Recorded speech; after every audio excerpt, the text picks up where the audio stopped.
안녕하십니까. 예, 반갑습니다. 우리 같이 잠깐 기도하겠습니다.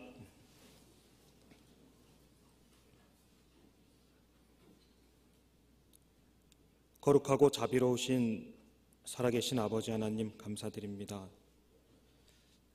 마땅히 저희의 허물과 죄로 죽을 수밖에 없었던 인생들을 주님 보혈로 구원하시고 이 거룩하고 안전하며 아름다운 교회 안에 지체로 삼아주신 은혜를 진심으로 감사드립니다. 주님께서 우리에게 값없이 베풀어 주신 은혜로 말미암아 살아가고 있습니다. 단 한 번뿐인 이 생애를 오직 주님께 드릴 수 있기를 간절히 소망합니다. 여전히 부족하고 미련하여 주님을 욕되게 할까 두려운 마음도 항상 있습니다. 그럼에도 불구하고 항상 말씀으로 교훈하시고 또 위로하시며 힘주시며 도와주시는 은혜를 또한 감사드립니다. 모쪼록 주님 앞에 서게 되는 그 순간까지 부족할지라도 최선을 다하여 주의 복음을 전하며 주의 뜻을 배우며 익히는데 게으르지 아니하도록 저희 모두를 통해 일하시고 도와주시옵소서.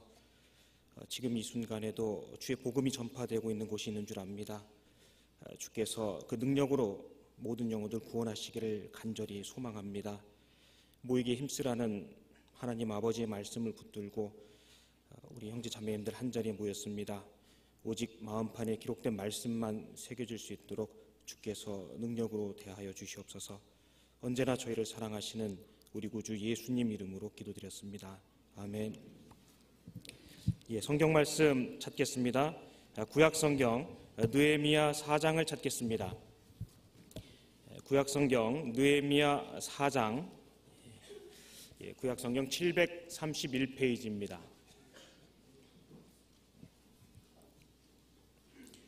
구약성경 느헤미야 4장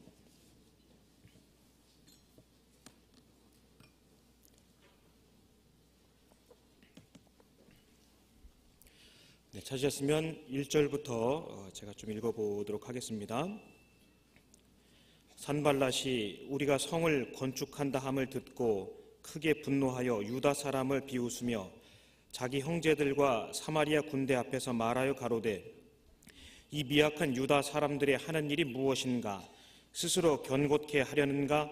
제사를 드리려는가? 하루에 필력하려는가? 소화된 돌을 흙무더기에서 다시 일으키려는가 하고 암몬 사람 도비아는 곁에 섰다가 가로되 저들의 건축하는 성벽은 여우가 올라가도 곧 무너지리라 하더라. 우리 하나님이여 들으시옵소서. 우리가 업신여김을 당하나이다. 원컨대 저희의 욕하는 것으로 자기의 머리에 돌리사 노략거리가 되어 이방에 사로잡히게 하시고 주의 앞에서 그 악을 덮어두지 마옵시며 그 죄를 도말하지 마옵소서. 저희가 건축하는 자 앞에서 주의 노를 격동하였음이니이다 하고 이에 우리가 성을 건축하여 전부가 연락되고 고가 절반에 미쳤으니 이는 백성이 마음들여 역사하였음이니라.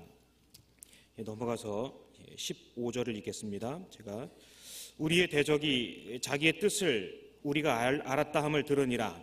하나님이 저희의 꾀를 패하셨으므로 우리가 다 성에 돌아와서 각각 역사하였는데 그때로부터 내 종자의 절반은 역사하고 절반은 갑옷을 입고 창과 방패와 활을 가졌고 민장은 유다 온 족속의 뒤에 있었으며 성을 건축하는 자와 담보하는 자는 다 각각 한 손으로 일을 하며 한 손에는 병기를 잡았는데 건축하는 자는 각각 칼을 차고 건축하며 나팔 부는 자는 내 곁에 섰었느니라.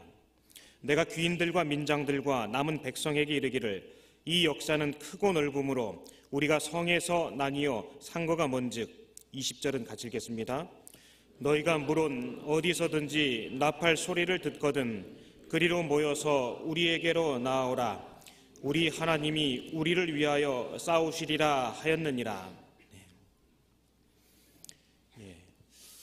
저도 배운 말씀 가운데서 느헤미야 당대에 있었던 성벽을 재건하는 과정 가운데 우리에게 주시는 교훈들을 조금만 살펴보도록 하겠습니다. 이제 정말 금년도 학예 수양회가 코앞에 다가왔습니다. 지금 이 순간에도 전 세계 여러 곳에서는 영혼을 건지기 위한 주의 복음이 선포되고 또 전해지고 있으리라고 생각합니다.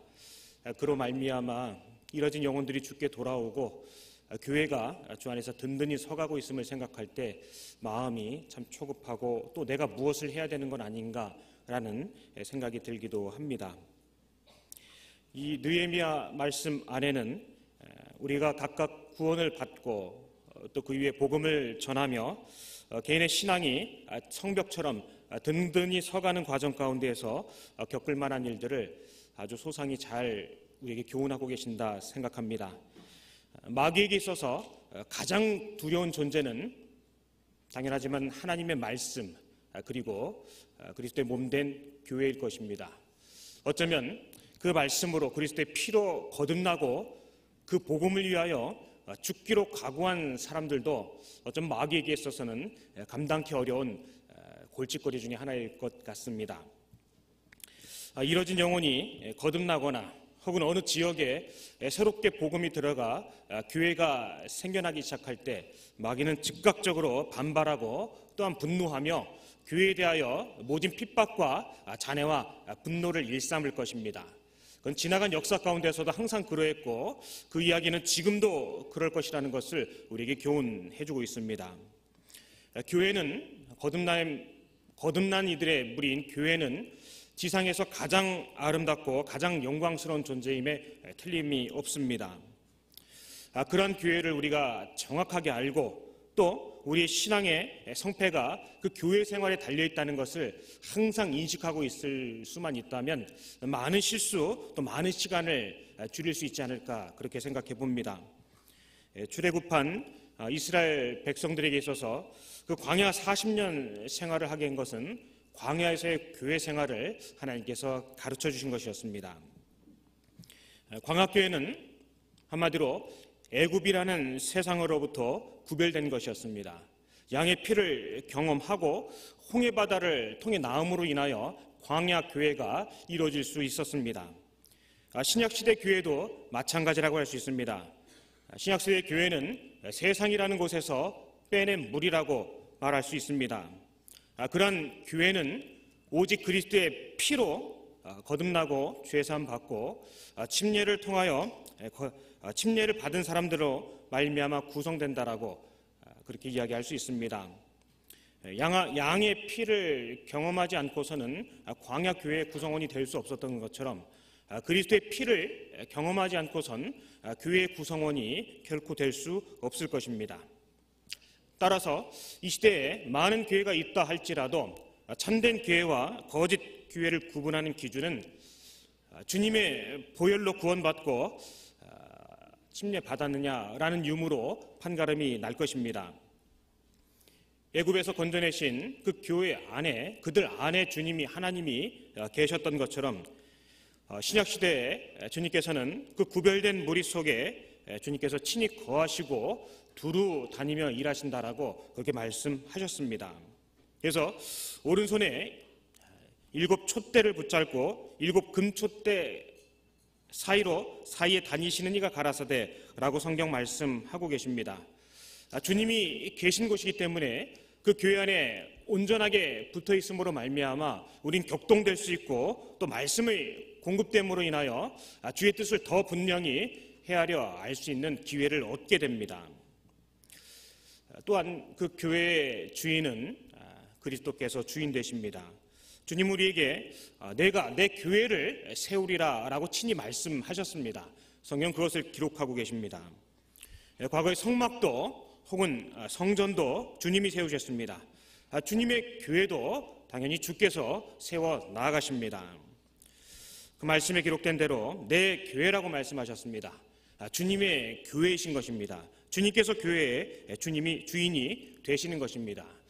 야긴과 보아스 세우시되 주의 능력으로 세우신다라는 말씀을 우리는 기억하고 있습니다. 광야 생활 가운데 주께서 낮에는 구름 기둥으로 밤에는 불 기둥으로 그들과 함께 하시며 그들을 인도하셨습니다. 지금도 마찬가지죠. 주께서 주인 되신 교회의 주인 되신 주님께서 친히 우리 가운데 계시며 이스라엘 백성들을 가나안 땅으로 인도하셨던 것처럼 신약시대 교회도 주님께서 친히 인도해 가고 계신 것입니다. 뿐만 아니라 광야 교회는 치열한 싸움과 전쟁의 연속이었습니다. 가나안 땅에서도 7민족과의 싸움으로 기업을 차지하는 일이 있었습니다. 지금 이 시대 우리에게 있어서도 여전히 그 싸움은 계속되고 있습니다. 지상에서 피할 수 없는 싸움이 모든 크리스찬들에게는 항상 있다는 것을 우리는 기억해야 됩니다. 내적으로는 본성, 내 육신에 속한 것들과의 싸움이 있습니다. 가깝게는 이 시대가 안고 있는 여러 가지 문화와 습성과 행태들 가운데서 우리는 싸움을 해야만 합니다. 그리고 결국 그 배후에 사단 마귀가 있다는 것을 발견하게 되고 우리의 궁극적인 저주의 대상이 심판의 대상이 있음을 발견하게 됩니다. 진실된 성도들, 곧 그들로 말미암은 이 교회는 마치 우리에게 있어 견고한 성벽처럼 우리를 보호하고 또 우리에게 위로와 격려를 주시며 또 그 안에 있는 자들에게 안전과 기쁨이라는 것을 허락해 준다라고 생각합니다. 방금 전에 읽은 이 느헤미야, 특별히 이 성경은 바벨론의 포로로 잡혀갔던 이스라엘 백성들이 1차 귀환한 이후에 성전을 재건하는 사업에 뛰어들게 됩니다. 곧 이어 2차 포로 귀환 후에 신앙에 대한 개혁적인 운동이 일어나게 되죠. 그러나 아직 예루살렘 성은 회파되었고 또 성문은 소화되어 있다라는 그런 상황 가운데에서 남아있는 백성이 큰 혼란에 젖어 있다라는 소식을 이 느헤미야가 듣게 됩니다. 그는 금식하며 슬퍼하며 하는 모습으로 느헤미야 1장이 시작이 되고 있습니다. 그러한 소식을 전해 들은 느헤미야는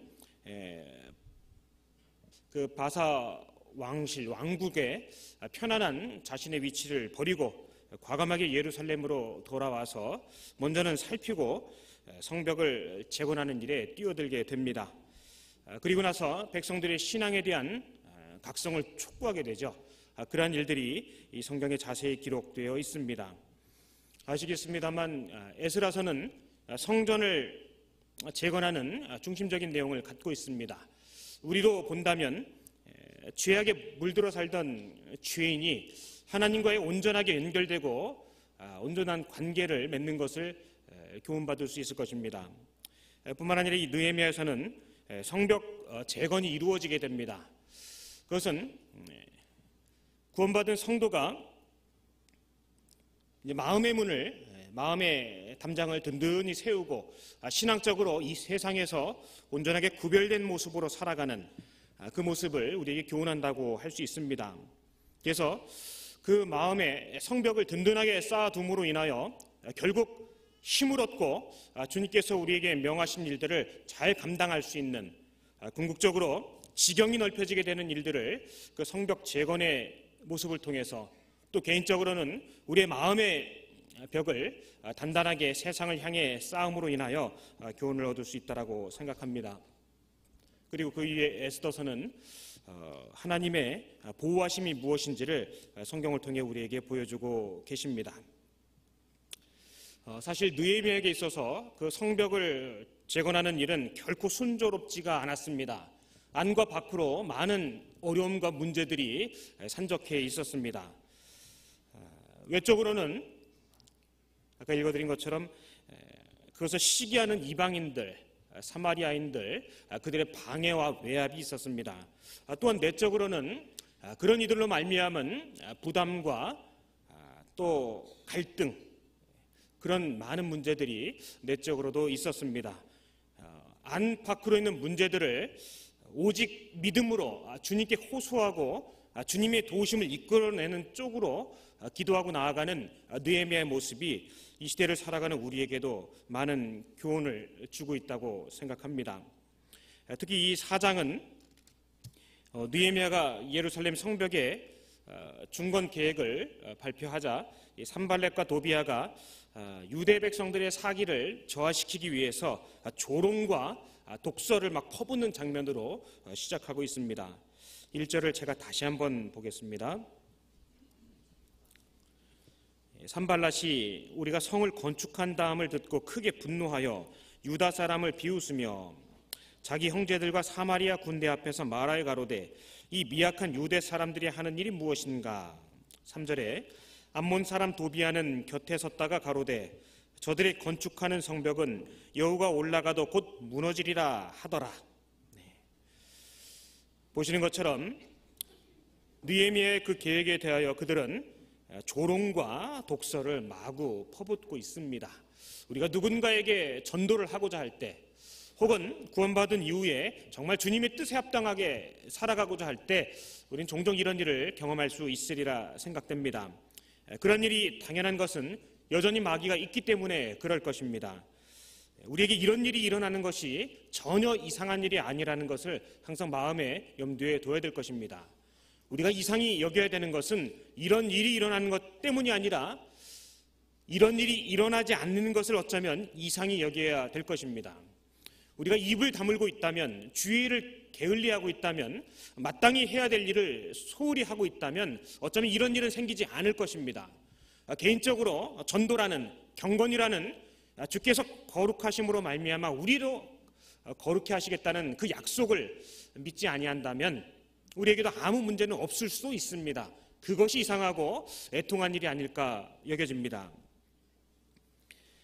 이 산발랏 그리고 사마리아인들은 이 파괴된 예루살렘 성벽을 복구하는 것이 절대 불가능하다라고 조롱했습니다. 뿐만 아니라 나아가서 설령 성벽을 다시 건축한다 할지라도 여호가 올라가도 무너질 거다라고 조롱을 해대기 시작을 했습니다. 이렇듯 그리스도인들, 빛이 들어가는 모든 곳에서는 어쩌면 이런 비웃음과 조롱이 나타나는 것이 당연할 거라고 생각합니다. 세상의 눈으로 봤을 때 예전에 그 노아는 어리석은 사람에 불과했을 것입니다. 왕위를 포기한 광야로 내달린 모세는 아마 우매한 사람으로 보였을지도 모르겠습니다. 사람들은 바울의 전한 부활에 관한 얘기를 듣고 웃어버렸습니다. 웃음거리로 만들어버렸습니다. 뿐만 아니라 오순절 약속하신 그 성령 강림의 사건이 있을 때 사람들은 제자들에 대하여 술 취했다라고 조롱했습니다. 그들은 말씀대로 오신 만왕의 왕 되신 메시아 그리스도를 옷 벗기고 수욕하며 침 뱉고 따귀를 때리고 십자가에 급기야 못 박아 죽였습니다. 모욕했습니다. 사단의 권세 아래에 있는 이 세상은 교회에 대해서 항상 적대적입니다. 따라서 성경은 우리에게 이렇게 말씀하십니다. 세상에서는 너희가 환난을 당하나 담대하라 내가 세상을 이기었노라 하시니라. 성경 그렇게 말씀하셨습니다. 거듭난 성도들에게 또 그들의 교회에 대하여 세상의 핍박과 환난이 있을 것을 아시는 주께서 우리에게 그렇게 말씀하셨습니다. 또한 주님은요 우리에게 또 우리가 하나님 나라에 들어가려면 많은 환난을 겪어야 할 것이로되 라고 말씀하셨습니다. 우리 한번 되짚어 봐야 됩니다.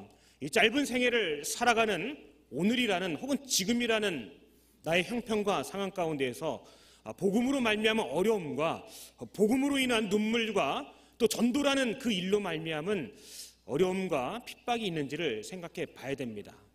있다면 당연한 것이요 없다면 이상한 일이 될 것입니다. 빛이 들어가는 곳에 항상 어둠이란 대적은 우리에게 모진 핍박을 가해 왔습니다. 여러 가지 조롱과 또 겁박과 많은 없는 말을 지어서 핍박하는 그런 일들은 역사 가운데 항상 있어 왔습니다. 따라서 우리가 정상적인 그리스도인으로서의 신앙생활을 하고 있는데 어려움이 없다. 그것에 대해서 다시 한번 생각해보는 마음도 필요할 것 같습니다. 거짓된 평화라는 게 있죠. 그리스도인들이 입을 열지 않음으로 인하여 구원받지 못한 가족들과 그런대로 꽤 괜찮게 지내는 것처럼 착각하게 만드는 경우가 있을 것입니다. 그것은 7년 환난 가운데 나오는 거짓 평화가 아니라 실제 지금 이 시대 이 순간 내가 조장하고 있고 내가 늘상 누리고 있는 잘못된 일 중에 하나일 수 있습니다. 우리는 입을 벌려 얘기해야만 합니다. 속으면 안 됩니다. 지금 아무 문제가 없음으로 인하여 내가 신앙생활을 꽤 잘하고 있는 것이다 라는 생각에서 한켠 물러나서 생각해 볼 필요도 있을 것입니다.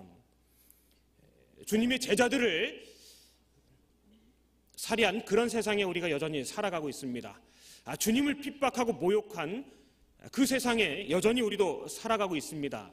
하물며 그의 자녀가 되었고 그의 제자가 되었다고 하는 우리들에게 있어서 신앙적인 어려움과 핍박이 없다면 도리어 그것은 큰 이상한 일에 속할 것입니다. 이 산발락과 도비아의 조롱 그리고 독설, 그런 것으로 말미암아 백성들의 사기가 저하되기 시작합니다. 또 저하될 수 있었습니다. 그러면 따라서 공사가 중단될지도 모르는 위기였습니다. 그때 느헤미야가 선택한 방법은 즉시로 하나님께 기도하는 것이었습니다. 4절, 우리 하나님이여 들으시옵소서, 우리가 업신여김을 당하나이다. 느헤미야는 즉시로 기도했습니다. 감정이 격해져서 그들 앞에 나아간 것이 아니라 무릎을 꿇고 왕 대신 하나님께 간곡하게 기도하고 또 기도했습니다. 그 모습이 이 느헤미야 성경에 여러 군데 등장을 하고 있습니다. 우리도 마땅히 그래야 될 것입니다. 너는 악을 갚겠다 말하지 말고 여호와를 기다리라, 그가 너를 구원할지라 하시니라, 이렇게 말씀하셨습니다. 기록되었으되 원수 갚는 것이 내게 있으니 내가 갚으리라고 주께서 말씀하셨느니라. 성경 그렇게 말씀하고 계십니다.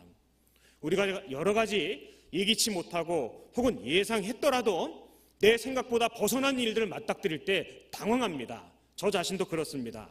근데 우리는 습관적으로 머리에 새겨둬야 될 것입니다. 기도해야 되겠다. 이런 모든 일과 형편을 아시는 주님께 기도해야 되겠다. 적어도 이 일을 계획하시진 않을지라도 허락하신 주님께 이 일을 소상히 아뢰고 내가 어떤 마음으로 임해야 될지 또 기도해야 되겠다. 우리는 항상 그렇게 마음 먹어야 될 것입니다. 어쩌면 우리는 우리를 핍박하고 대적하는 그들이 미운 것이 아니라 그들 배후에 있는 사단의 실체를, 그들의 사단의 맨 모습을 봐야 됩니다. 주님을 대적하고 끝까지 핍박하는 악인의 결과는 성경에서 너무나 자세히 말씀을 하고 계십니다. 그건 심판이죠. 여기를 접고 말라기 4장을 한번 찾아보겠습니다. 구약성경 맨 끝에 말라기 4장을 보겠습니다.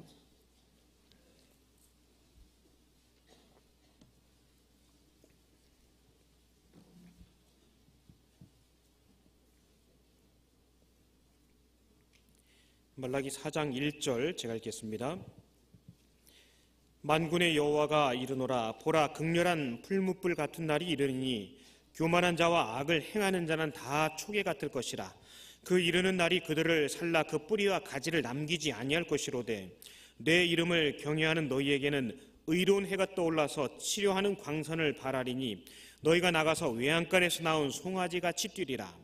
또 너희가 악인을 밟을 것이니 그들이 나의 정한 날에 너희 발바닥 밑에 재와 같으리라. 만군의 여호와의 말이니라. 만군의 여호와께서는 궁극적으로 악인의 결과가 무엇인지를 여러 차례 너무나 소상하게 우리에게 말씀하셨습니다. 왜 그러셨을까요? 현재 겪고 있는 어려움과 두려움으로 인하여 마음 상할 필요가 없다는 위로일 것입니다. 우리는 지금 이 자리에 앉아서 7년 환난을 내다보고 있습니다. 회개치 못한 자들의 영원한 심판이 무엇인지를 성경을 통해 분명히 볼 수 있습니다. 그러한 자들에게 하나님께서 궁극적으로 악인에게는 심판이 있다는 것을 따라서 너무 낙심해하지 말고 심교하지 말라고 우리에게 위로하시는 것 같습니다. 여기는 말씀처럼 만군의 여호와의 말이니라. 정말 잘 새겨진 도장 같지 않습니까? 어느 누구도 변케할 수 없는 확고한 도장이 성경에 찍혀 있습니다. 우리가 비록 현재적인 삶을 살아가며 이를 헤아릴 수 없고 설명할 수 없는 많은 어려움 가운데 있다 할지라도 우리가 구원받은 기쁨에 비할 수는 없을 것입니다. 우리 전부가 겪고 있는 모든 고통을 합한다 할지라도 누군가의 지옥에서의 하루의 고통과는 비교조차 할 수 없을 것입니다. 반대로 우리가 생에서 누리는 모든 기쁨을 다 합친다 할지라도 구원 얻은 기쁨과는 비교조차 할 수 없을 것입니다. 세상을 저도 바꾸지 못하는 것이 분명히 구원이 맞다면 우리에게 일시적으로, 부분적으로 혹은 당분간 주어지는 어려움들에 대해서도 초연한 마음으로 버티고 기도하는 모습이 주님을 기쁘시게 하지 않을까, 그렇게 생각되지 않습니까? 만군의 여호와 하나님께서 우리에게 약속하셨습니다. 우리가 해야 될 일은 그분의 약속을 믿고 그분의 약속을 신뢰하며 그분께서 어떻게 일을 이끌어 가시는지를 담담하고 기도하는 마음으로 지켜보면 될 것입니다. 다만 우리에게는 주어진 위치가 있고 해야 될 말이 있고 넘지 말아야 될 선이 있을 것입니다. 기록된 말씀 밖으로 넘어가지 말라고 하셨습니다. 말씀은 우리에게 거기까지라고 명하셨습니다. 분을 낼지라도 죄를 짓지 말며라고 제안하셨죠. 사단이 있기 때문에 그렇게 말씀하셨습니다. 산발랏 그리고 도비야, 그런 자들이 그 당시에 있었던 것처럼 지금도 우리 곁에, 내 곁에는 분명히 우리의 복음을 시기하고 회방하며 그 복음의 열매가 맺혀지는 것을 못마땅해 여기는 마귀의 세력들이 항상 있음을 또한 기억해야 될 것입니다. 느헤미야 4장 다시 돌아가 보겠습니다. 구약성경 731페이지 느헤미야 4장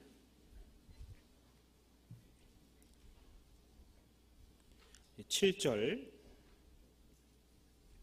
제가 읽겠습니다. 산발락과 도비야와 아라비아 사람들과 암몬 사람들과 아스돗 사람들이 예루살렘 성이 중수되어 그 퇴락한 곳이 수보되어 간다함을 듣고 심히 분하여 다 함께 꾀하기를 예루살렘으로 가서 쳐서 요란하게 하자 하기로, 자신들의 여러 가지 회방과 조롱에도 불구하고 예루살렘 성벽 중건 공사가 급속히 진척되고 있음을 그들이 들었던 모양입니다. 이제 그들은 무력을 동원해서라도 공사를 막아보겠다라고 그렇게 나서기 시작합니다. 이런 일들은 지금 이 시대에도 여전히 일어나고 있음을 우린 기억해야 됩니다. 서두에 말씀드린 것처럼 누군가가 정말 구원받기를 간절히 원하고 있을 때 뜻하지 않은 일들이 생기기도 합니다.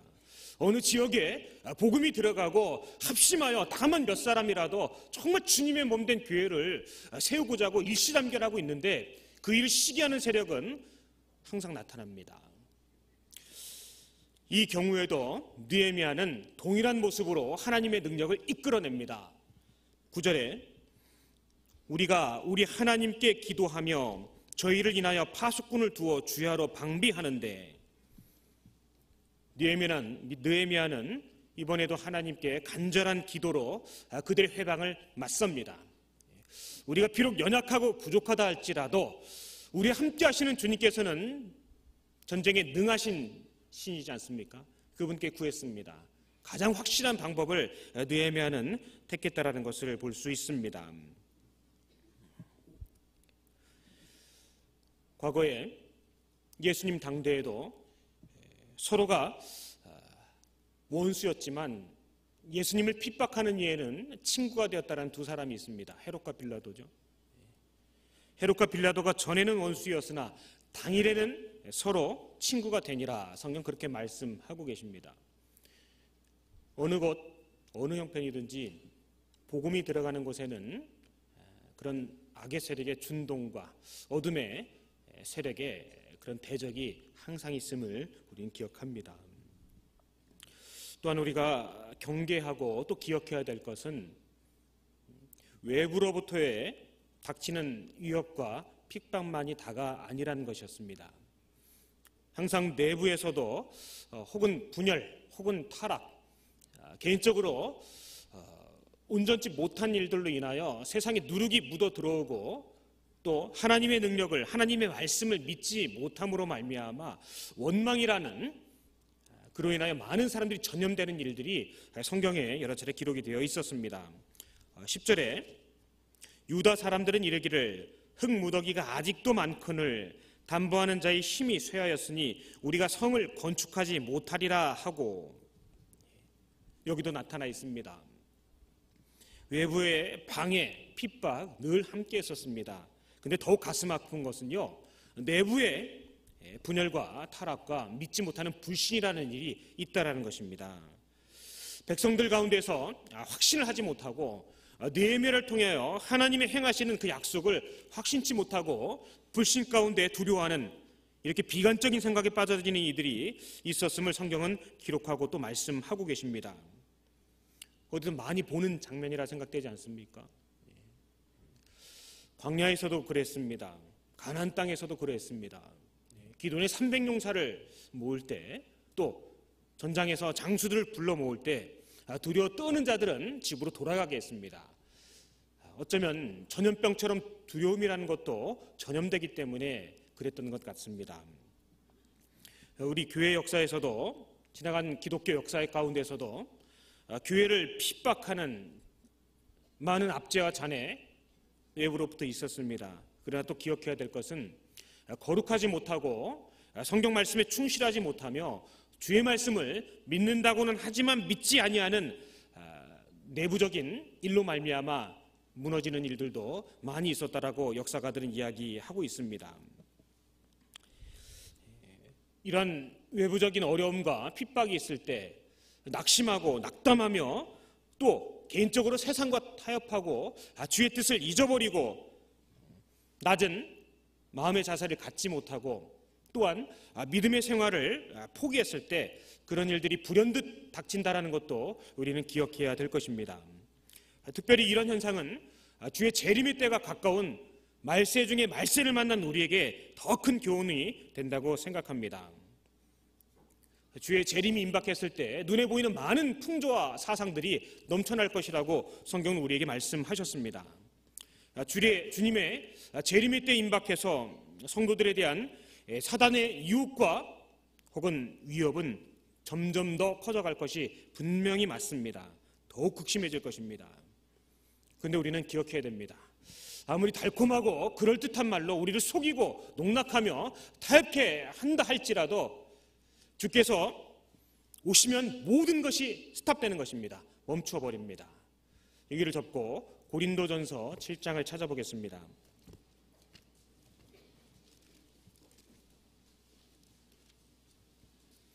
신약성경 271페이지 고린도전서 7장입니다.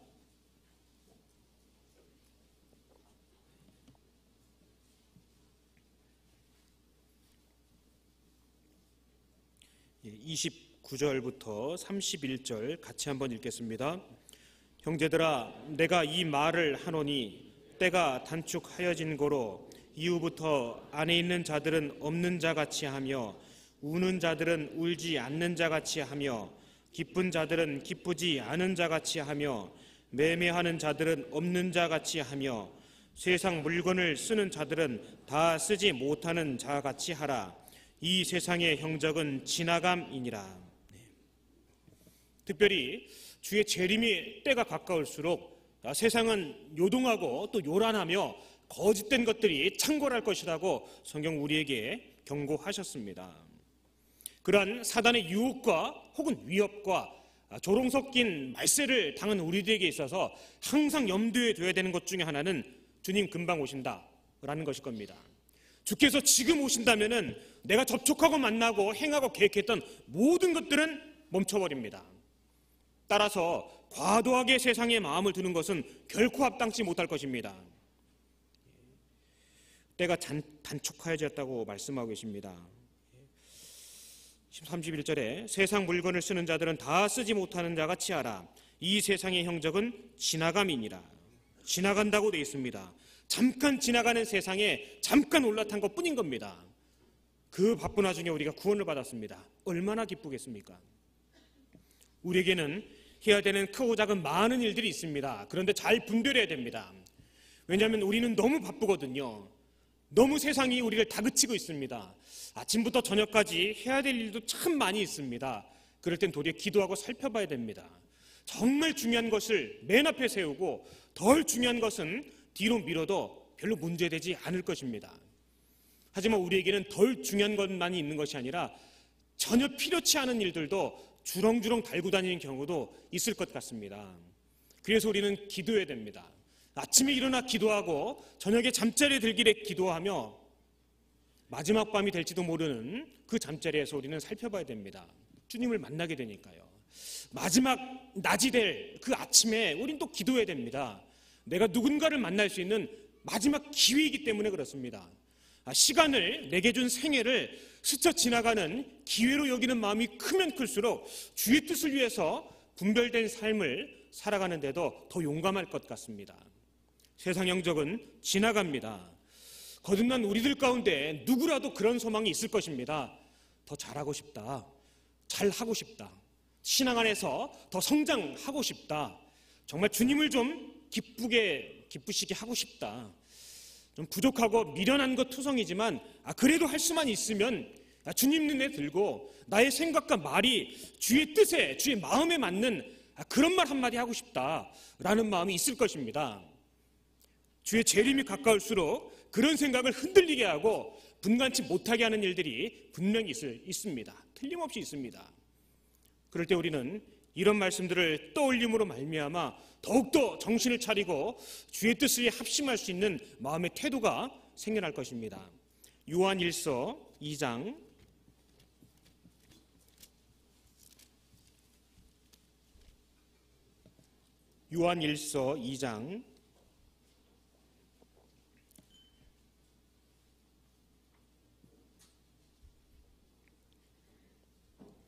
15절 제가 읽겠습니다.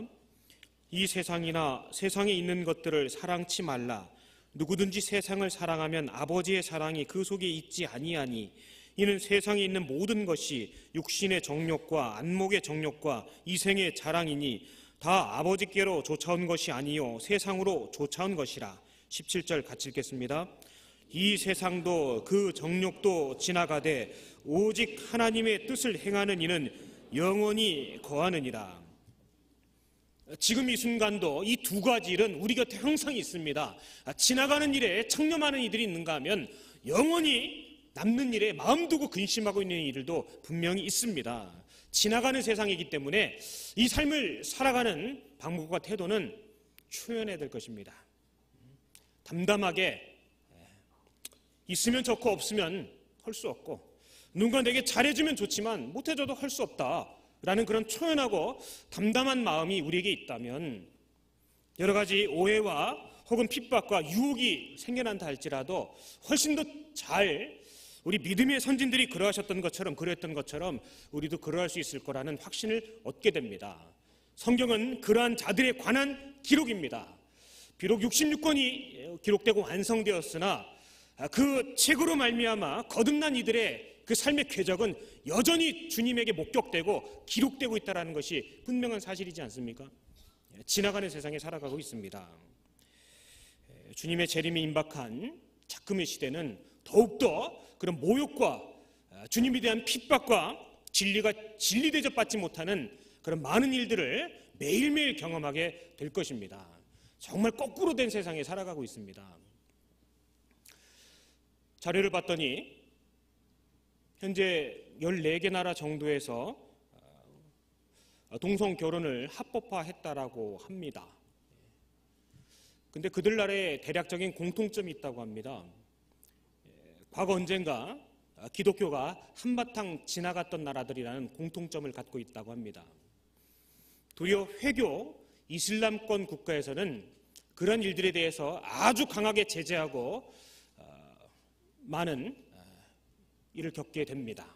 그런데 도리어 기독교 문화권이라고 하는 그런 나라들에서 정말 생각하기 어려운 그런 일들이 제도화되고 당연시되고 합법화되고 있습니다. 그들의 구원 유무를 떠나서 기독교가 타락하면 더 심한 악취를 낸다라는 이전 사람들의 말이 실제 맞다는 생각을 하게 됩니다. 그것은 내 개인에게도 적용되어 볼 수 있을 것입니다. 주의 말씀과 말씀에 대한 믿음과 주께서 주신 소망과 주께서 약속하신 그 날에 대한 확신을 갖지 아니하고 내 마음의 성벽을, 세상을 향한 그 성벽을 든든히 세워두지 않는다면 내게 있어서도 언젠가는 그런 악취가 진동할 것이라는 교훈을 받게 됩니다. 지금 우리는 그런 세상에 살아가고 있습니다. 내가 접촉하고 만나며 누리고 또 듣고 보고 하는 모든 것들 가운데 사단의 유혹과 계계와 또 핍박과 조롱이 섞여 있습니다. 며칠 전에 시내 서점을 나갈 기회가 있었습니다. 과학, 교양 그런 잡지들 또 책들이 많이 쌓여 있었습니다. 한결같이 하나님을 없다 하고 하나님을 조롱하며 하나님을 기롱하는 그런 많은 책들이 소위 베스트셀러가 되어 있었습니다.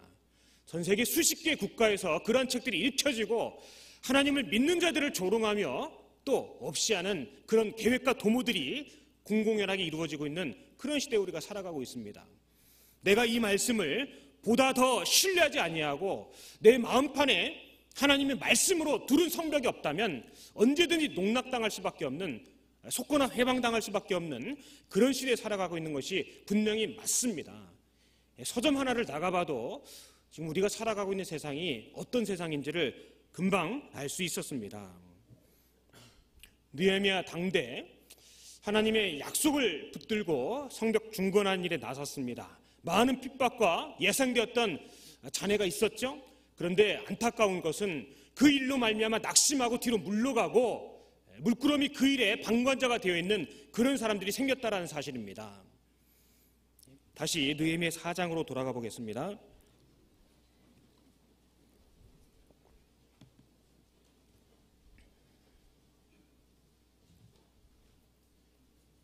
11절,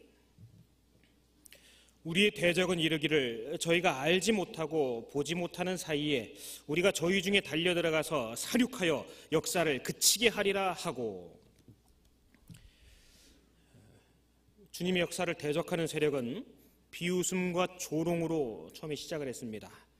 그런데도 그들이 목적을 이루지 못하다 이제는 그 반대를 한층 높여서 아주 큰 위협과 무력으로 살해 압력을 내비치고 있습니다. 한마디로 공포 분위기를 조성하는 거죠. 우리가 개인적으로 복음을 전할 때도 이런 일은 충분히 겪을 수 있습니다. 복음이 들어가고 어느 지역에 교회가 세워질 때도 충분히 이런 일은 일어날 수가 있고 지금도 이 일은 일어나고 있습니다. 전혀 이상한 일이 아닙니다.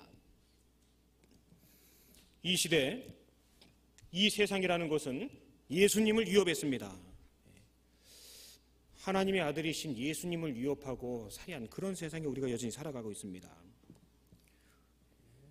예수님 당대에도 사람들이 예수님을 붙들고 끌고 그 동네가 건설된 산 낭떠러지에 데려가서 예수님을 밀쳐내리고자 하는 일이 있었죠. 스데반에게는 어떠했습니까? 또 바울에게는 어떠했습니까? 돌로 쳐서 죽은 줄로 알고 성 밖에 내다버리는 그런 일들이 실제 있지 않았습니까? 11절에 있는 말씀처럼 우리가 저희 중에 달려 들어가서 사륙하여 역사를 그치게 하리라 하고, 비록 나는 아닐지라도 복음이 있다라는, 거듭났다라는 그 이유와 단 하나의 사실만으로도 지금 이 시대 어느 나라 어느 곳에서 우리가 똑같은 믿음과 신앙을 가진 이들이 이 일을 겪고 있다는 것을 우리는 생각해야 됩니다. 틀림없이 그 일은 지금 이 순간 어느 세계에서든 벌어지고 있는 일이 맞기 때문에 그렇습니다. 급기야 그들은 예수님의 말씀처럼 요한복음 16장을 찾아보겠습니다. 요한복음 16장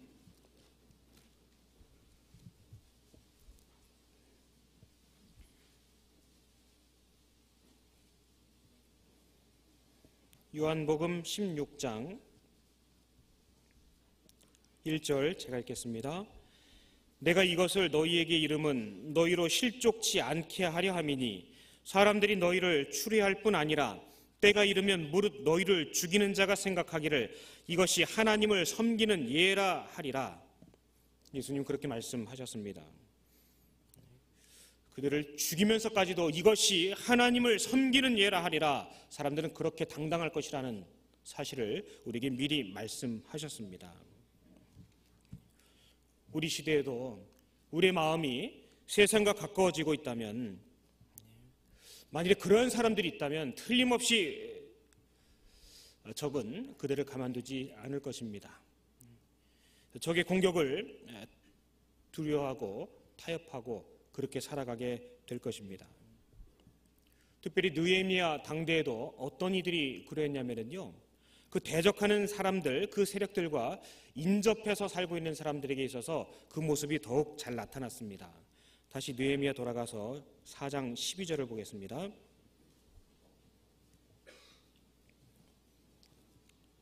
4장 12절 제가 읽겠습니다. 그 대적의 근처에 거하는 유다 사람들도 그 각처에서 와서 10번이나 우리에게 고하기를 너희가 우리에게로 와야 하리라 하기로. 여기 나타나 있는 것처럼 성벽 중건을 방해하는 세력들과 인접해서 살고 있는 사람들이 공사를 중지할 것을 10번이나 요청하는 장면이 나와 있습니다. 그 중에 백성 일부는 산발랏을 비롯한 대적들의 계략에 이용당했을 거라는 그런 생각이 들게 됩니다. 이처럼 하나님 나라의 유익을 우선적인 삶의 목표로 여기지 아니하고 하나님의 약속을 앞세우지 아니하고 세상에 대한 두려움과 또 낙심된 마음을, 또 세상에 대한 요란함 때문에 뒤로 물러가는 혹은 타협된 마음을 갖고 있다면 어쩌면 이런 사람들처럼 주님의 역사를 방해하는 세력과 함께하는 모습이 될 수도 있을 것입니다. 그러나 이와 같은 상황 속에서도 느헤미야는 여전히 하나님께 기도하고 그리고 또 더 나아가서 적극적으로 백성들을 무장시킵니다. 하나님께서 우리를 구하시기 위해 그분의 모든 것을 내어 던진 것처럼 느헤미야도 최선의 기도를 하고 그들 편에서 할 수 있는 일을 도모하게 됩니다. 백성들을 무장시키게 됩니다. 14절 같이 읽겠습니다. 내가 돌아본 후에 일어나서 귀인들과 민장과 남은 백성에게 고하기를 너희는 저희를 두려워 말고 지극히 크시고 두려우신 주를 기억하고 너희 형제와 자녀와 아내와 집을 위하여 싸우라 하였었느니라. 방비태세를 갖추게 됩니다. 그리고 전열을 가다듬고 여전히 주의를 하면서 무기를 소지한 채로 방벽을 쌓는 일을 계속적으로 도모하게 됩니다. 대적들이 그것을 보았겠지요. 느헤미야가 백성들을 무장을 시키게 됩니다. 잠깐 산발랏은 침략 계획을 포기하는 것처럼 보입니다. 그럼에도 불구하고 느헤미야는 경계심을 늦추지 않고 예루살렘 그 성벽 공사가 마무리될 때까지 끝까지 긴장하고 백성들을 무장시킨 채로 하나님의 사역을 피력하는 데 마치게 됩니다. 그뒤 17절 성을 건축하는 자와 담보하는 자는 다 각각 한 손으로 일을 하며 한 손에는 병기를 잡았는데, 이 말씀을 보면은요 정말 너무 힘이 납니다. 지금 제 곁에 있는 형제 자매님들의 모습이 항상 떠오릅니다.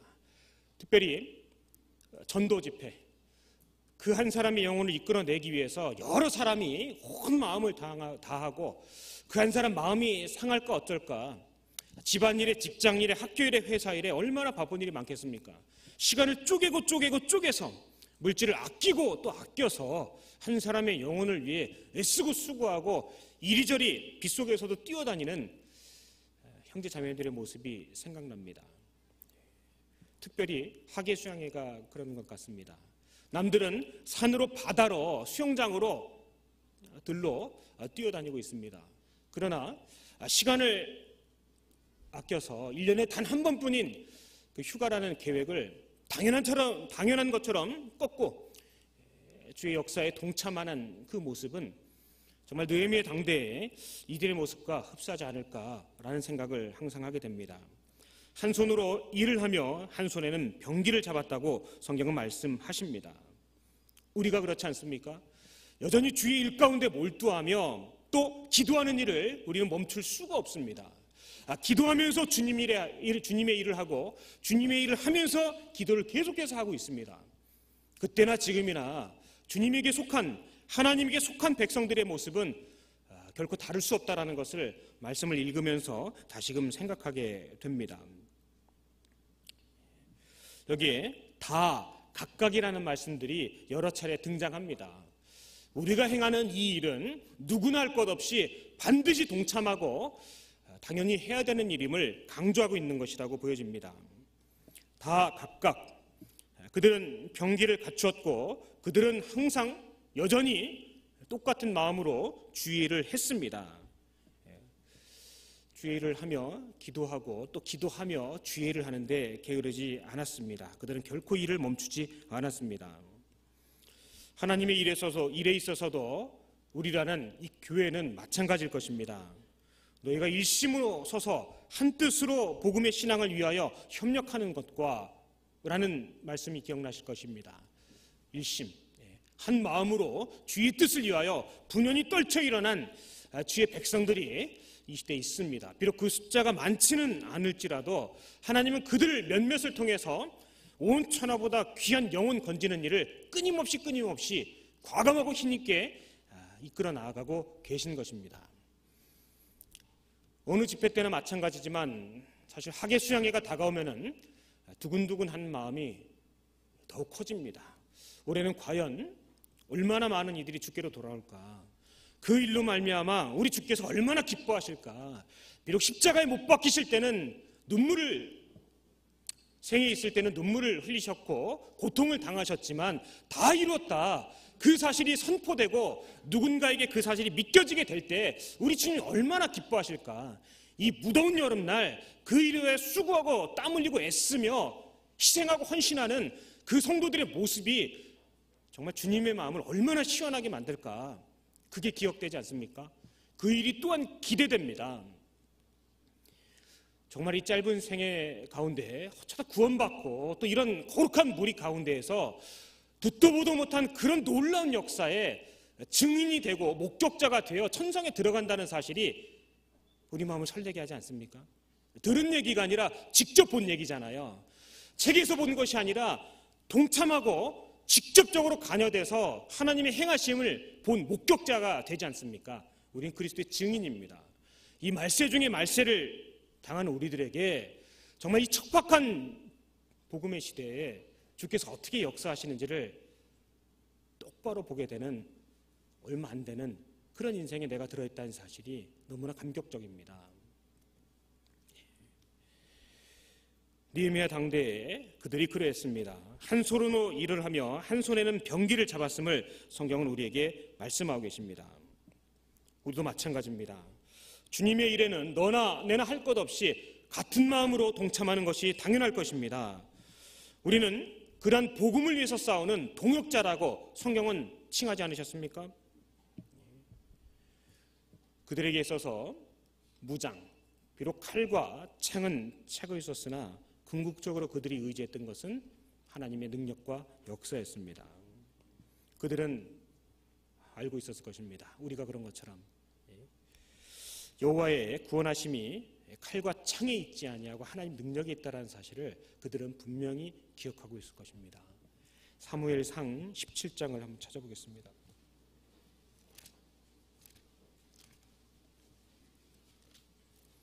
사무엘상 17장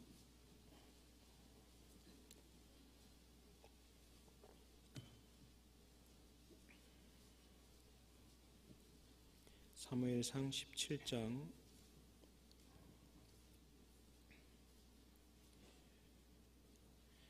다윗과 골리앗에 관한 말씀이 있죠. 그 밑에 45절 제가 읽겠습니다.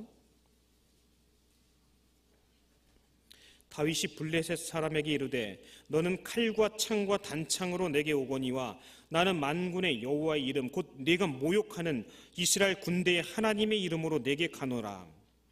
오늘 여호와께서 너를 내 손에 붙이시리니 내가 너를 쳐서 네 머리를 베고 블레셋 군대의 시체로 오늘날 공중의 새와 땅의 들짐승에게 주어 온 땅으로 이스라엘의 하나님이 계신 줄 알게 하겠고 또 여호와의 구원하심이 칼과 창에 있지 아니함을 이 무리로 알게 하리라. 같이 읽겠습니다. 전쟁은 여호와께 속한 것인즉 그가 너희를 우리 손에 붙이시리라. 다윗은 하나님의 이름으로 전장에 나아갔습니다. 전쟁에 져본 적이 없으신 여호와 하나님의 이름으로 다윗은 싸움에 나아갔습니다. 그는 또한 하나님에게 승리가 있다라는 당연한 그 사실을 전적으로 신뢰하고 있었습니다. 여호와의 구원하심이 칼과 창에 있지 아니함을 이 무리로 알게 하리라. 이 전쟁이 누구에게 속해 있는지를 그는 분명히 알고 있었습니다. 우리도 마찬가지입니다. 주께서 명하신 일 아니겠습니까? 주께서 권고하신 일이라 아니라 주께서 명하신 일이었습니다. 누군가 그 명령을 간직하고 준행했기 때문에 나 같은 사람도 구원받은 일이 있지 않겠습니까? 이제는 우리 차례 혹은 내 차례라고 성경은 말씀하시는 것입니다. 분명히 어려운 시대에 살고 있는 것이 맞습니다. 그들의 마음이, 거듭나지 못한 그들의 마음이 작년과 같지 않음을 또한 잘 알고 있습니다. 그렇기 때문에 우리는 기도합니다. 그렇기 때문에 더 큰 마음으로 간절히 매달리고 더 바쁜 마음으로 주님 앞에 더욱 간절하게 매달릴 수밖에 없습니다. 주님은 우리에게 약속하셨습니다. 전쟁은 여호와께 속하신 것인, 우리가 지금 싸우는 것은 혈과 육에 속한 것이 아니라고 말씀하셨습니다. 하늘과 정사에 관한 그 이름을 우리는 기억합니다. 매일매일 일상의 삶 가운데서 우리는 크고 작은 싸움들을 겪어내고 있습니다. 정말 가장 큰 싸움을 앞두고 있지 않습니까? 어떻게 보면 하계수양입니다. 어쩌면 마지막일지도 모르는 그 하계수양에 내 생애 가운데 가장 놀라운 이적을 보게 될 그 역사가 우리 눈앞에 또 나와 있는 것입니다. 다윗이 그랬던 것처럼, 느헤미야 당대에 그와 더불어 많은 백성들이 그러했던 것처럼 그들은 하나님께서 주신 약속을 붙들고 그들이 할 수 있는 최선을 다했습니다. 결과를 주님께 맡겼습니다. 주님을 신뢰했습니다. 전쟁은 여호와께 속한 것이라는 그 놀랍고도 당연한 사실을 그들은 신뢰했습니다. 그들이 비록 칼을 차고 담보하는 손이었지만 그들의 마음은 평안했을 거라 미뤄 생각합니다. 우리가 그렇기 때문에 짐작해 볼 수 있습니다. 하나님은 당신을 의뢰하는 사람에게 힘을 주시고 또 능력을 베풀어 주십니다. 그것을 우리가 알기를 원하시는 거예요. 그렇기 때문에 그러한 내용들이 계속해서 기록되어 있지 않습니까? 그 앞에 역대하 32장을 찾아보겠습니다.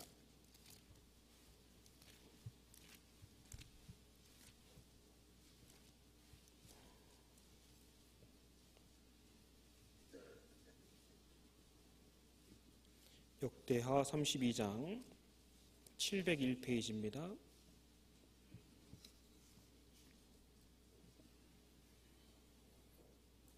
7절 제가 읽겠습니다. 너희는 마음을 강하게 하며 담대히 하고 아수르 왕과 그 좇는 온 무리로 인하여 두려워 말며 놀라지 말라. 우리와 함께하는 자가 저와 함께하는 자보다 크니 저와 함께하는 자는 육신의 팔이요 우리와 함께하는 자는 우리의 하나님 여호와시라. 반드시 우리를 도우시고 우리를 대신하여 싸우시리라 하매 백성이 유다 왕 히스기야의 말로 인하여 안심하니라. 아수르 사네립의 공격이 있을 때 그들의 협박과 이간과 조롱과 핍박이 그 밑에 자세하게 나타나 있습니다. 느헤미야 당대에 산발랏 사마리아인들이 했었던 일들과 행태가 고스란히 복사한 것처럼 나타나 있습니다.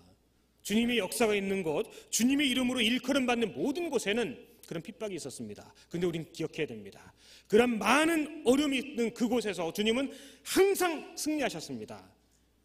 우리 주님께서 항상 승리하신 그 약속을 우리에게 계속 보여주고 계신 거예요. 그들이 아무리 힘이 있다 할지라도 육신의 팔에 불과합니다. 우리를 도우시는 이는 만왕의 왕이십니다. 여호와 하나님께서 우리를 도우시고 우리를 대신해서 싸우시겠다라고 그렇게 약속하고 계시지 않습니까? 세상에 이거보다 힘 있는 말이 어디 있겠어요? 창조주 하나님께서 그의 이름으로 나아가는 우리를 대신하여 싸우시겠다라는 그런 엄청난 말씀이 성경의 구석구석에 있는 것입니다. 어떤 어려움이 있어도 하나님께서 행하시는 사역은요 결코 중단될 수도 중단되지도 않습니다. 주께서 허락하신 그 기한 안에 주께서 이루고자 하시는 일을 반드시 이루십니다. 누군가를 통해서 하십니다. 우리가 염두에 둬야 될 것은 그 일을 나를 통해서 혹은 우리를 통해서 하기를 원합니다. 그런 기도가 필요할 것입니다.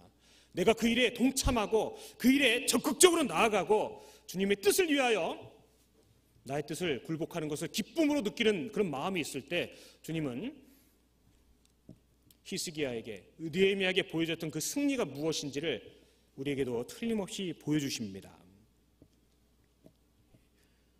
하나님 나라의 확장, 그 일은 결코 중단되지 않습니다. 성도들 역시 뒤로 물러가거나 침륜에 빠지는 그런 결일이 없어야만 할 것입니다. 그것은 우리 주님이 기뻐하지 않으십니다. 오늘날 우리들은 예수 그리스도께서 맡기신 그 하나님 나라의 복음 전하는 일을 행하는데 부족함 없이 많은 것을 받았습니다. 정말 주님께서는 우리에게 넉넉하게 정말 차고 넘치도록 적어도 우리가 주님의 뜻을 위하여 살아가는데 주님의 그 복음을 전하는 데 있어서는 아무 부족함도 없이 우리에게 베풀어 주시고 한량 없이 내려주셨습니다. 다만 내가 입을 열고 내가 두 손을 모아 힘있게 기도하고 내 뜻을 꺾고 주님의 뜻이 세워지기를 바라는 간절한 기도가 필요할 뿐이라고 생각합니다. 우리보다 앞서간 혹은 지금 이 시대의 여러 그리스도인들, 심지어는 자신의 생명도 귀하게 여기지 않을 만큼 헌신했습니다. 그 결과로 우리가 구원받았습니다. 때를 얻든지 못 얻든지 복음을 전파하며 어떤 악조건 속에서도 그들은 복음 전한 일에 굴하지 않았습니다. 적어도 그 일에 있어서는 타협하지 않았습니다.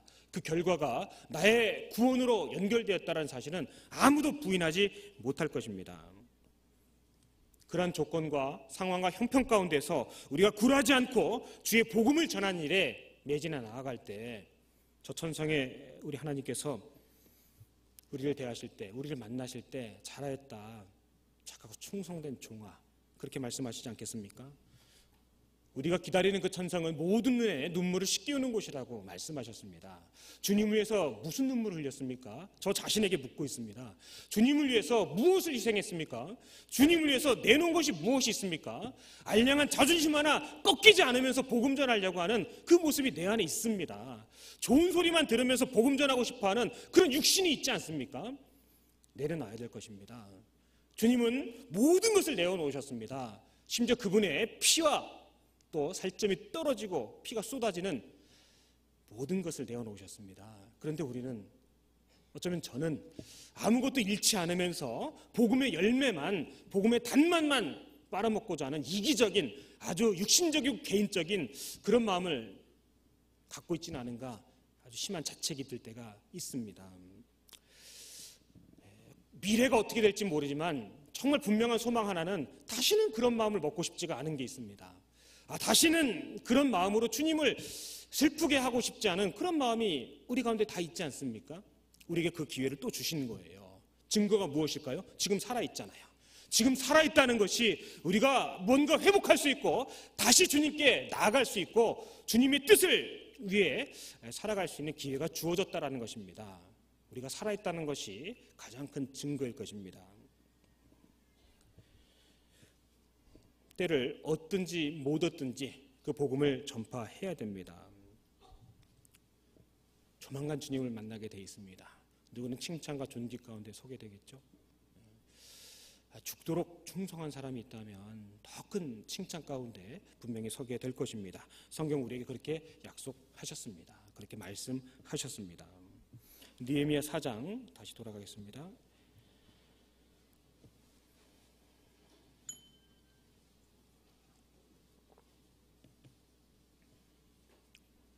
21절, 우리가 이같이 역사하는데 무리의 절반은 동틀 때부터 별이 나기까지 창을 잡았었으며 그때 내가 또 백성에게 고하기를 사람마다 그 종자와 함께 예루살렘 안에서 잘지니 밤에는 우리를 위하여 파수하겠고 낮에는 역사하리라 하고 내나 내 형제들이나 종자들이나 나를 조차 파수하는 사람들이나 다 그곳을 벗지 아니하였으며 물을 기르러 갈 때에도 기계를 잡았었느니라.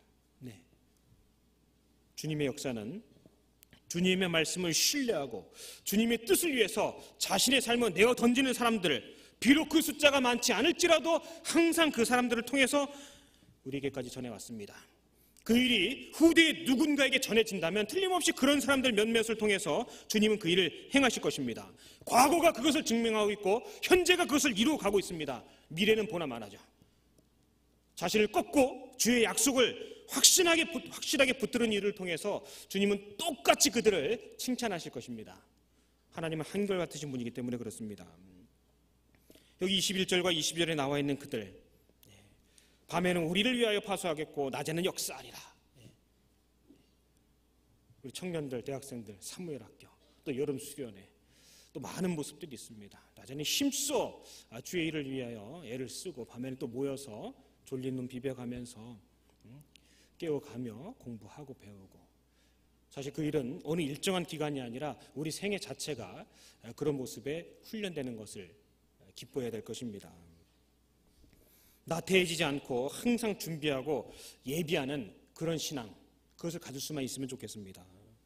한순간도 마귀에게 틈을 두지 않도록 깨어있는 그런 신앙을 내가 소유할 수만 있다면 얼마나 좋을까, 그런 생각을 해봅니다. 지금 이 시대는 예수 그리스도로 옷 입고 육신의 일락을 절제하며 살아가는 그런 사람들이 더욱더 필요한 시대라고 할 수 있을 것입니다. 하나님 행하시는 그 일들이 성경에 낱낱이 기록되었습니다. 느헤미야 당대에도 주님의 말씀을 신뢰하고 기도로서 주의 역사를 이끌어내는 다만 몇 사람을 통해서 하나님은 완전하게 그 일을 해내셨습니다. 우리에게 교훈하고 계십니다. 비록 여러 가지 내적인 외적인 어려움이 있었지만 하나님께 그들은 매달렸고 그들이 할 수 있는 최선을 다했으며 결과를 주님께 맡겼습니다. 성경은 그들의 결과도 기록하고 계십니다. 그때 6장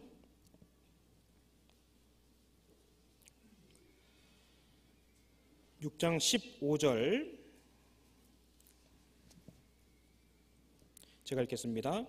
성 역사가 52일 만에 엘루럴 25일에 끝남에 우리 모든 대적과 사면 이방 사람들이 이를 듣고 다 두려워하여 스스로 낙담하였으니, 같이 읽겠습니다. 이는 이 역사를 우리 하나님이 이루신 것을 알미니라. 52일간의 짧은 기간에 많은 역경을 극복하고 성벽 중건의 역사가 이루어지게 됩니다. 그 일이 가능했던 것은 하나님이 함께 하셨기 때문에 완성될 수 있었습니다. 하나님의 세우신 역사를, 계획을 아무리 마귀라 할지라도 무너뜨릴 수가 없습니다. 복음의 역사도 마귀가 무너뜨릴 수 없습니다. 우리는요, 이러한 성전 혹은 성벽 재건의 역사와 또 그에 따른 마귀의 방해 역사도 보고 있습니다. 사단의 음모와 그들의 행하는 일들이 또한 얼마나 집요한가를 우리는 성경을 통해서 잘 알고 있습니다. 출애굽할 때 모세와 바로의 문답 가운데서 정말 마귀가 얼마나 집요한지를 우리는 짐작할 수 있습니다. 멀리 가지는 마라. 가려거든 남정만 가라. 우양은 놓고 가라. 끝까지 타협을 시도하고 있지 않습니까? 그 마귀는 여전히 우리에게도 그 타협을 시도하고 있습니다. 예수님을 시험한 그 사단, 그 모습을 통해서도 그가 얼마나 집요한지를 알 수가 있습니다. 복음 전파되는 곳에 많은 기록, 또 사도행전의 많은 역사 가운데서도 복음을 전한 이들을 핍박하고 조롱했던 일들이 너무나 자세히 기록되어 있습니다. 그들은 처음에 조롱했습니다. 그리고 핍박했습니다. 급기야 돌을 들었습니다. 옥에 가두었습니다. 성경이 그것을 자세히 기록하고 있습니다.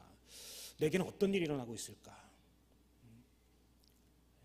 험한 말 한마디 들어보지 않은 것을 다행이라고 여길 수는 없을 것만 같습니다. 나보다 앞서간 믿음의 많은 선진들은 그 이상의 것들을 담담하고 또 당연한 것처럼 겪어왔기 때문에 그렇습니다. 성벽 완공을 통해서 우리가 받는 교훈 가운데 저는 우리 수양의 모습이 자꾸 생각이 납니다. 그들은 모든 일을 행하기 앞서서 기도를 항상 우선했습니다. 우리도 마찬가지죠. 우리는 바쁠수록 기도합니다. 정말 우리가 연약하고 부족하니까 기도합니다. 느헤미야가 당황스러운 상황에서도 기도했던 것처럼 우리도 주의 큰 역사를 앞두고 그 약속의 성취됨을 바라보면서 우리는 기도합니다. 기도로 준비합니다. 그리고 그들은 세상의 여러 가지 일락과 자기 가정에 관련된 일들보다 주님의 일을 먼저 생각하고 사랑했습니다. 아까 말씀드린 것처럼 이 한여름 그 짧은 휴가 기간 남들은 산으로 수영장으로 바다로 이렇게 나아갑니다. 근데 우리는 우리의 돈을 내고 자비를 내고 갑니다. 어디로요? 우리도 산이 있네요. 그러고 보니까. 또 말씀 잘 들으면 비록 5분이지만 풀장 비슷한 데도 들어갈 수 있지 않습니까?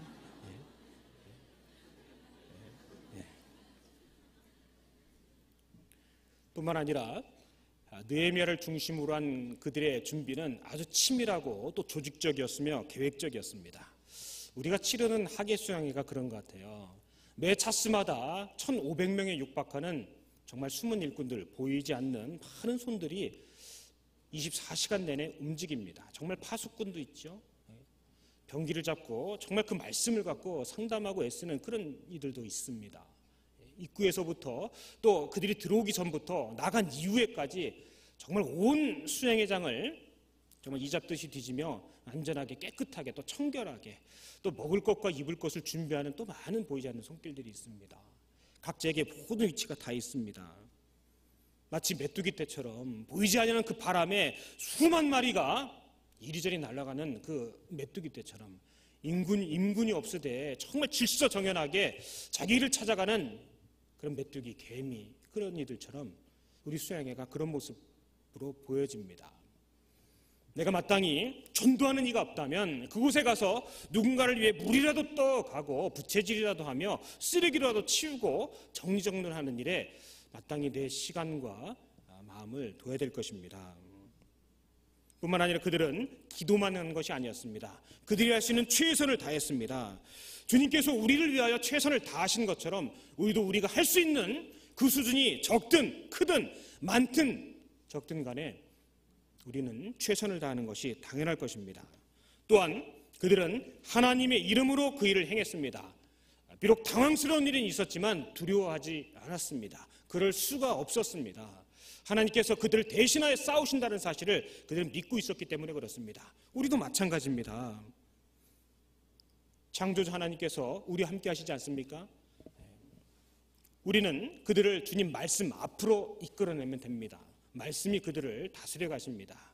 방망이 같고 불같은 그의 말씀이 반석 같은 그분의 말씀이 그들의 모질고 강팍하고 무딘 마음을 깨뜨려 가실 것입니다. 주님께 우리는 의뢰하고 그분을 신뢰하면 됩니다. 그리고 우리는 이렇게 고백하게 될 겁니다. 모든 영광은 주님 홀로 받으시옵소서. 우리가 해야 될 일을 끝까지 다 하고 난 다음에 우리는 그렇게 고백할 것입니다. 아멘. 주 예수여 어서 오시옵소서. 정말 그런 고백을 하고 싶지 않습니까? 내가 사랑하는 가족들이 전부 구원받고 동일한 마음으로 동일한 모습으로 부활의 몸을 입고 저 천상에 들어갈 때 그때 우리는 비로소 그 말을 할 수 있을 것 같습니다. 아멘. 주 예수여 어서 오시옵소서. 주의 일을 게으리한 자들을 결코 그 말하지 못할 것 같습니다. 제가 오늘 책에서 봤는데요. 윌리엄 캐리 들어보셨을 겁니다. 아시아 땅에 아직 복음이 활발히 전해지지 않았던 그 어두운 시대에 그 윌리엄 캐리가 배를 타고 인도를 향해 바다를 항해하고 나아가고 있었답니다. 그때 그런 유명한 말을 남겼다고 하죠. 위대하신 하나님을 믿으라. 위대하신 하나님께 기도하라. 그리고 위대하신 하나님께서 위대한 일을 이루어 주실 것을 전심으로 기대하라. 그렇게 말씀하셨답니다. 요약하자면 하나님을 믿고 하나님께 기도하고 하나님의 하실 일을 기대하라는 것입니다. 그의 그런 선포, 그의 말은 우리 모두에게 교훈이 될 것 같습니다. 우리 똑같은 마음을 갖고 있기 때문에 그렇습니다. 성전이 중건되고 그들에게 있어서 성벽이 다시 지어졌습니다. 스가랴서 2장 5절에 보시면 여호와의 말씀에 내가 그 사면에서 불성곽이 되어 그 가운데서 영광이 되리라. 그런 말씀이 있습니다.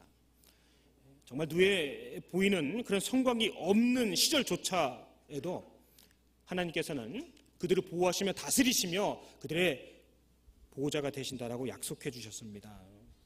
내 형편이 정말 담도 벽도 없는 그런 볼품없는 촌락 같을지라도 나보다 앞서 거듭나고 정말 주님을 사랑하는 많은 성도들이 있는 이 교회는 내게 있어서 안전함과 또 교훈과 위로의 원천이 될 것입니다. 나는 그런 안전한 주님의 성곽 안에 들어가 있습니다. 너희는 내가 일러줄 말로 이미 깨끗하였으니 내 안에 거하라. 나도 너희 안에 거하리라. 우리 주님은 그렇게 약속하시고 말씀하셨습니다. 얼마나 사랑스러운 말씀입니까? 주께서 내게 친히 베풀어 주신 그 당연히 누려야 될 그 권리를 혹은 그 즐거움을 우리가 어찌 등한히 여기겠습니까? 하나님은 우리의 구원이 되셨습니다. 우리가 생을 살아가는 동안에 그 하나님께서는 이 세상에서도 우리의 성곽이 되어주신다고 하셨습니다. 영원한 안전, 영원한 평안, 하나님 나라에 우리를 이끌어 들이신 겁니다. 그러한 주님 안에서 우리는 우리 자신을 희생하는 것을 전혀 이상하게 생각할 수 없습니다. 도리어 우리가 갖고 있는 것을, 내게 주어진 그런 것들을 내놓는 것에 당연한 마음을 갖고 있어야 될 것입니다. 그런 희생 각오가 있다면 틀림없이 주님은 더 많은 일들을 우리를 통해 이끌어내시지 않겠습니까? 내가 진실로 너희에게 이르노니 한 알의 밀이 땅에 떨어져 죽지 아니하면 한 알 그대로 있고 죽으면 많은 열매를 맺느니라. 주님께서 그렇게 약속해 주셨습니다. 우리는 자신을 희생할 각오를 갖고 있어야만 합니다. 앞서 말씀드린 것처럼 내가 이 자리에 있을 수 있는 이유는 분명하고 단호하죠. 주님의 은혜였습니다. 그 주님의 은혜를 먼저 깨달은 이들을 통해서 내가 이 자리에 있을 수 있는 기회와 특권을 얻게 되었습니다. 이제 그들이 우리에게 요구하지 않겠습니까? 그들을 있게 한, 우리를 있게 한 주님께서 우리에게 말씀하시지 않겠습니까? 이제 우리 차례인 것입니다. 이 복음이 우리 시대 혹은 내게까지 오는 동안에 치러진 많은 순교의 역사와 흘려진 땀과 눈물과 피는 이루 헤아릴 수 없이 많이 있습니다. 바울 사도도 자기 자신을 일으켜서 모든 사람들에게 빚진 자라고 그렇게 자신을 소개하고 있습니다. 우린 빚졌습니다. 우리보다 앞서간, 또 나보다 먼저 거듭난 성도들에게 정말 큰 빚을 졌습니다. 주님에게는 말할 것도 없지요. 만일에 우리가 전도하는 일을 등한히 여기고 있다면, 정말 그 몸된 교회 안에 복음 전하는 일에 대해서 무관심하고 있다면, 많은 빚을 지고도 빚을 갚을 생각을 안 하고 있는 사람과 똑같을 것입니다. 하나님 살아계십니다. 살아계신 하나님이 정말 계신 것이 맞다면 근심할 필요가 뭐가 있겠습니까? 만약 두려움이 있다면 기도하면 되고요. 우리 형편을 나보다 더 잘 아시고 머리털까지 세고 아신 바 되신 그런 분이 계시기 때문에 그분에게 맡기면 되지 않겠습니까? 찬송에 그런 것이 있죠. 전날의 한숨이 변해 노래되었다라고 그렇게 찬송이 되어 있습니다. 지금의 우리가 하는 수고가 있다면 틀림없이 훗날의 기쁨이 되고 또 노래가 될 것이 아니겠습니까? 내 앞길 멀고 험해도, 가만히 생각해 보면요, 내 앞길이 그렇게 멀지 않을 것만 같습니다. 그죠? 믿음의 안목으로 보면 우리가 접촉하는 모든 것들이 다 달라 보일 것입니다. 성경은 말씀하십니다. 하나님께서, 우리 하나님이 우리를 위하여 싸우시리라. 성경은 그렇게 우리에게 말씀하고 계십니다. 우리는 서로 기도합니다. 주께서 우리 가운데 두신 그 일을 위하여 같이 기도합니다. 저 같은 사람을 위해서도 많은 분들이 기도해 주시는 것을 잘 알고 있습니다. 이렇게 젊은데도 불구하고 건강하냐고 물어봐 주십니다. 저는 대답합니다. 예, 건강합니다. 이제 갓 10살 넘었습니다. 저는 지난 주일 말씀 들으면서 제가 이제 10대라는 것을 깨닫게 됐습니다. 아마 들으신 분들은 기억나실 거예요. 주님께서 하신 일에 비하면 우리는 시작도 안 했다라는 생각이 듭니다. 주님께서 모든 것을 다 사용하신 것에 비하면 우리는 너무나 많은 것을 아직 갖고 있다고 생각이 됩니다. 예전에 어느 청년께서 제게 주신 그 쪽지 가운데 그런 말이 있었습니다. 전도라 적고 전쟁이라 읽는다. 너무 멋지지 않습니까? 그걸 어디서 뺏겨왔을까요?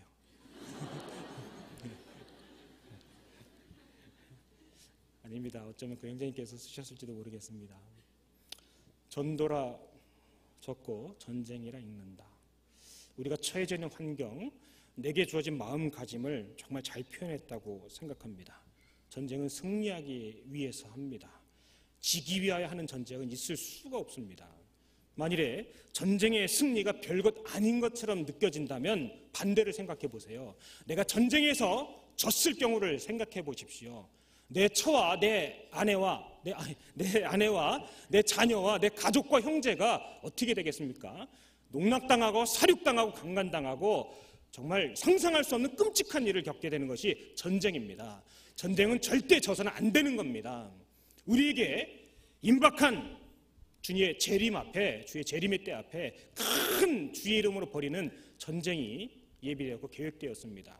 늘상 우리의 직장과 가정과 학교에서 치르는 그 전쟁과 비할 것 없는 큰 전쟁이 예비되었습니다. 당장 이번 주일서부터 그 전쟁이 시작됩니다. 비록 몸은 함께하지 못한다 할지라도 아직 시간을 내지 못했다면 과감하게 내 계획과 생각을 주님 앞에 내어놓고 주님이 내게 하신 일을 생각하고 그 계획을 다시 한번 잡아보십시오. 마음만 있다면 매일 왔다 갔다 하면서도 그 전쟁과 그 역사에 동참할 수 분명히 있을 것입니다. 우리 마음먹기에 달렸을 것입니다. 최선을 다해서 우리는 수양회를 치러야 됩니다. 또 최선을 다해서 내게 주어진 이 하루하루를 잘 버티고 감당해야 됩니다. 그 최선을 다했다는 이유만으로 주님께서 정말 추운 날에 그 마음을 시원케 하는 얼음냉수, 우리가 그런 존재가 될 수 있음을 우리는 기억하고 최선을 다해야 될 것입니다. 같이 기도하겠습니다. 살아계신 아버지 하나님 감사드립니다. 주님께서 우리에게 베풀어 주신 그 놀라운 은혜와 사랑을 또한 진심으로 감사드립니다. 주의 이름으로 계획된 많은 일들이 교회 가운데 있습니다. 친히 도우시고 인도하셔서 그 일들이 성립되고 또 오직 주께만 영광이 돌아가는 일들이 될 수 있도록 하나님 도와주시옵소서. 우리 가운데 건강이 여의치 않고 또 물질적인 형편이 넉넉지 못하여 낙심하고 근심한 자 있다면 도리어 그 일을 통해 주께 더욱 매달리고 기도하는 시간이 될 수 있도록 변화시켜 주시길 부탁드립니다. 또한 전 세계 여러 곳에서 주의 복음이 증거되고 있습니다. 곳곳마다 주님 도우시고 인도하셔서 사단 마귀의 대적과 회방을 능히 감당하고 주의 뜻이 든든히 서갈 수 있도록 하나님 역사하여 주시옵소서. 특별히 며칠 앞으로 다가온 2013년도 학예 수양회 정말 하나님의 이름으로 계획되고 또 진행됩니다. 주께서 친히 우리를 대신하여 싸우시는 그 역사 가운데 우리의 믿음과 또 우리의 마음과 모든 것이 녹아질 수 있도록 주께서 도와주시옵소서. 저희를 사랑하시는 우리 구주 예수님 이름으로 기도드렸습니다. 아멘.